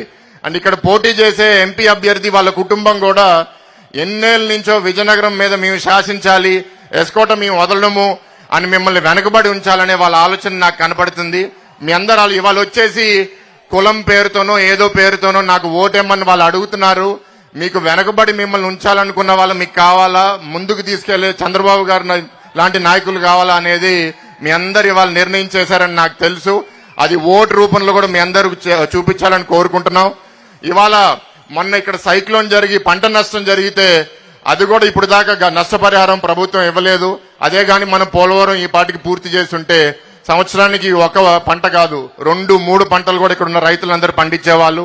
పోలవరం మేము 5 సంవత్సరాల్లో 40% పూర్తి చేస్తే ఈ 5 సంవత్సరాల్లో 8-9% పూర్తి చేయడం అనేది చాలా సిగ్గుచేటు. ఆ సిగ్గుచేటు నుంచి మనం మళ్ళీ రాష్ట్రాన్ని కాపాడుకోవాలి. ఇక్కడ అనేక సమస్యలు ఉన్నాయి. ఇక్కడ నాడు నేడు అని చెప్పి ఈ జిల్లాలో ఉన్న 2000 స్కూల్స్ లో 200 స్కూల్సే చేశారు. ఎస్కోట మండలంలో ఉన్న 55 స్కూల్స్ 2 స్కూల్సే చేశారు. డిఎస్సి పెట్టి ఒక్క టీచర్ రిక్రూట్మెంట్ చేయలేదు. ఇక్కడ తాగునీరు కూడా జల్ జీవన్ మిషన్ కింద ఎస్కోట మండలంలో కూడా 50% ఇంటింటికి ఇచ్చారు. 4 గ్రామాల్లో 5 ఇల్లుల కన్నా తక్కువకే ఇంటింటి నీరుంది. ఇట్లా చాలా దురదృష్ట పరిస్థితులు ఉన్నాయి. ఇందాక లలితమ్మ మాట్లాడారు, డిగ్రీ కాలేజు, జూనియర్ కాలేజు, కొత్త వలసలో, జామిలో ఇట్లాంటి అనేక సమస్యలు, ట్రైబల్ యూనివర్సిటీ. మనందరం ఇవాళ మీ అందరినీ కోరేది ఏంటి అంటే ఇంకా 20 రోజులు మీ అందరూ కృషి చేసి కార్యకర్తలు, నాయకులు పనిచేసి ఓటర్లు కూడా అందరు ఆదరించి ఈ కూటమి ప్రభుత్వాన్ని మనం తీసుకొద్దాం. తెలుగుదేశం, జనసేన, బీజేపీని గెలిపించిన తర్వాత తప్పకుండా మీ అందరం చంద్రబాబు గారి నాయకత్వంలో పనిచేసి ఎస్కోట నియోజకవర్గం నాకున్న ఒక గ్రామీణ నియోజకవర్గం, దీని అభివృద్ధి బాధ్యత ప్రత్యేకంగా ఒక ఎంపీగా నేను కూడా తీసుకుంటూ బాబు గారి సహాయంతో ఇక్కడ చేయాల్సిన విషయాలు అన్ని అమలు చేసే బాధ్యత నేను తీసుకుంటూ మీ ఆశీస్సుల కోసం ఎదురు చూస్తూ సెలవు తీసుకుంటున్నాను. Thank you. మన అందరి అభిమాన పాత్రులు ఈ రాష్ట్రాన్ని మళ్ళా అభివృద్ధిలో, సంక్షేమంలో ముందుకు నడిపించే ఒకే ఒక్కరు మన మాజీ ముఖ్యమంత్రి వర్యులు, కేంద్ర తెలుగుదేశం పార్టీ అధ్యక్షులు, నవ్యాంధ్ర నిర్మాత,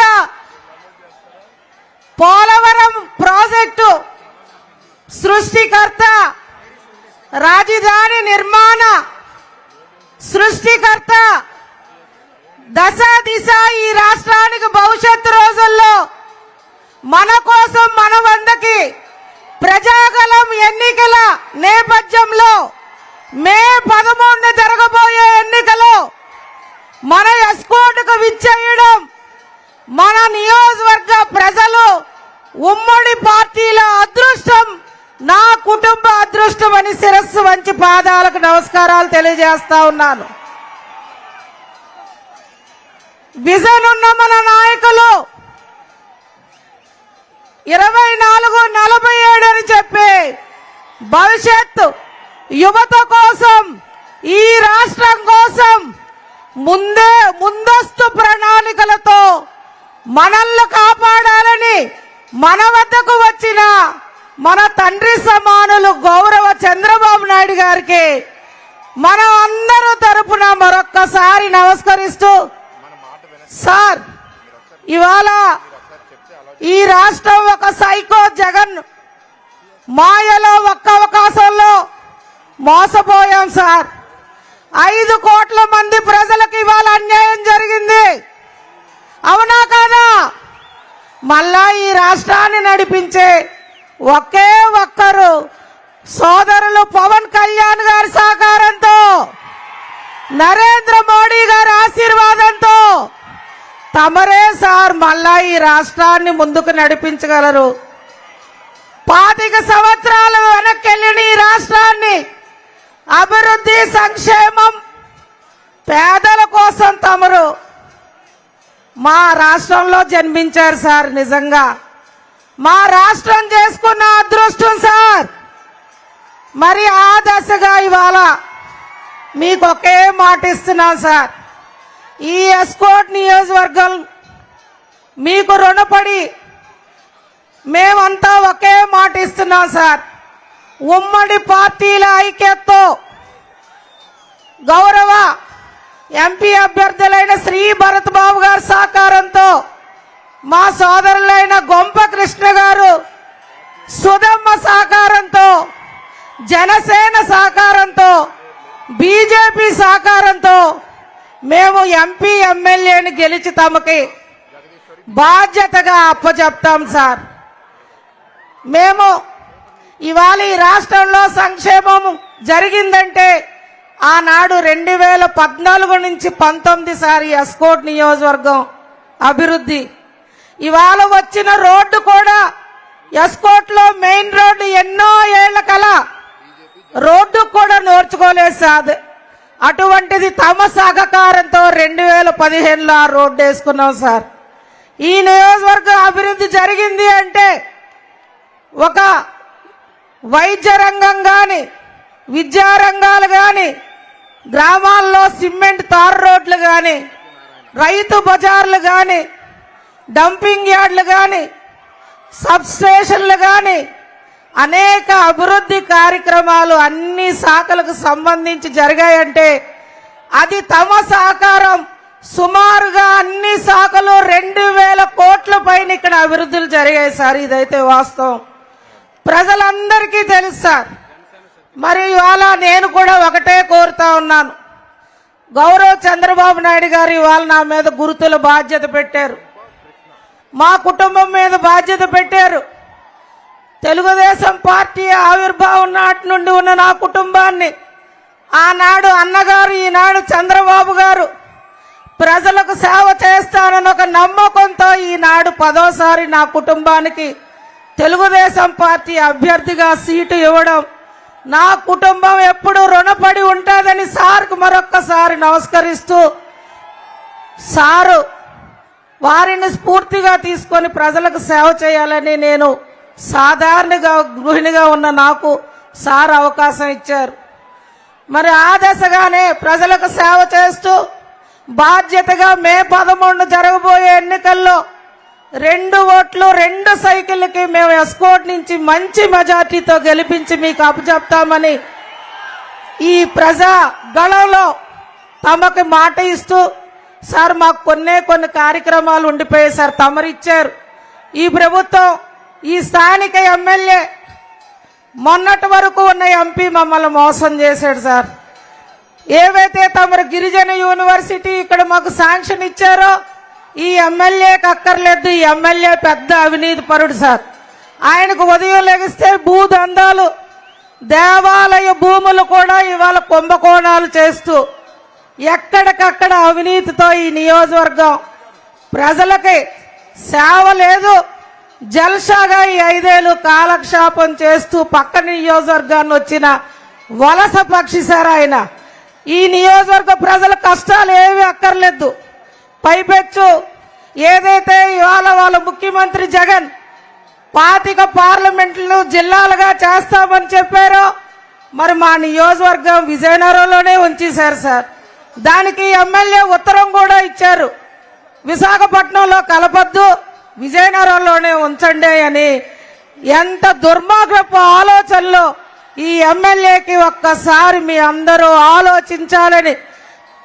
మరి ఏ పని ఉన్నా విద్య, వైద్య, ఉపాధి కోసం మేము విశాఖపట్నం వెళ్తున్నాం సార్. మా నియోజకవర్గాన్ని విశాఖ పార్లమెంట్లో కలపాలని నేను మిమ్మల్ని అందరినీ, మా అందరి ద్వారా నేను మిమ్మల్ని వేడుకుంటూ, గిరిజన యూనివర్సిటీ తమరిచ్చిన యూనివర్సిటీని మా ప్రాంతానికే ఇవ్వాలని, అదేవిధంగా ఏవైతే ఇంకా ప్రధానంగా తమరు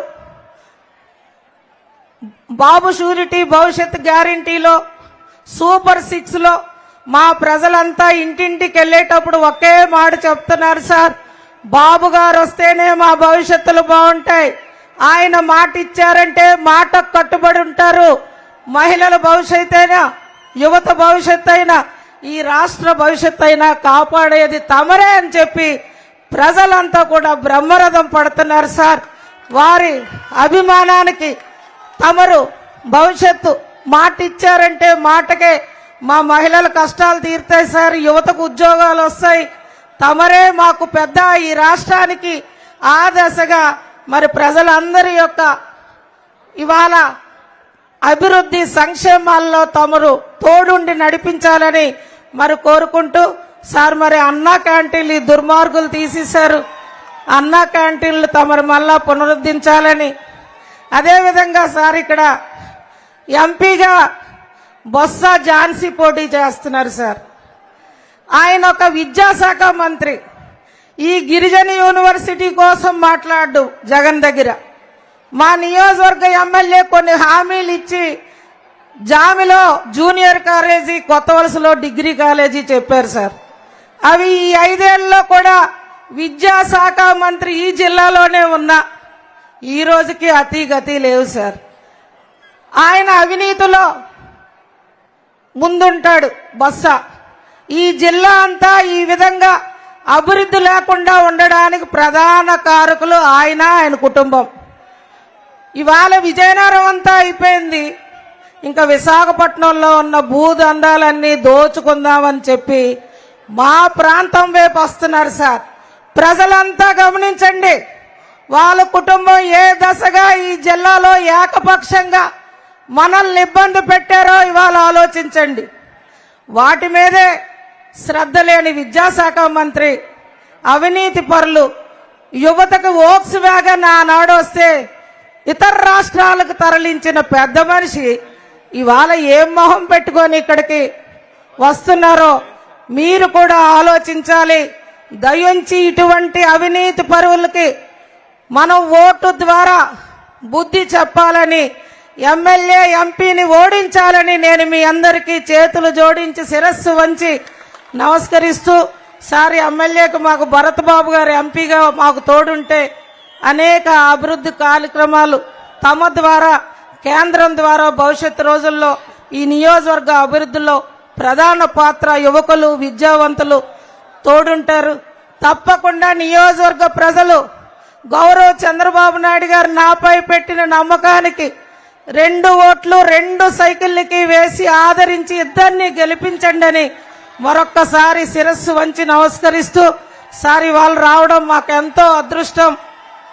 తమరి వాళ్ళ రాష్ట్రం అంతా కూడా పర్యటిస్తూ మా ఎస్కోట్ అంటే అభిమానంతో తమరు విచ్చేసి మా ఇద్దరు అభ్యర్థుల విజయానికి తమరు ముందుండి మమ్మల్ని నడిపించడానికి విచ్చేసినందుకు మరొకసారి అందరికీ నమస్కరిస్తూ సెలవు తీసుకుంటున్నాను. చంద్రబాబు గారి నాయకత్వం, చంద్రబాబు గారి నాయకత్వం, జై తెలుగుదేశం.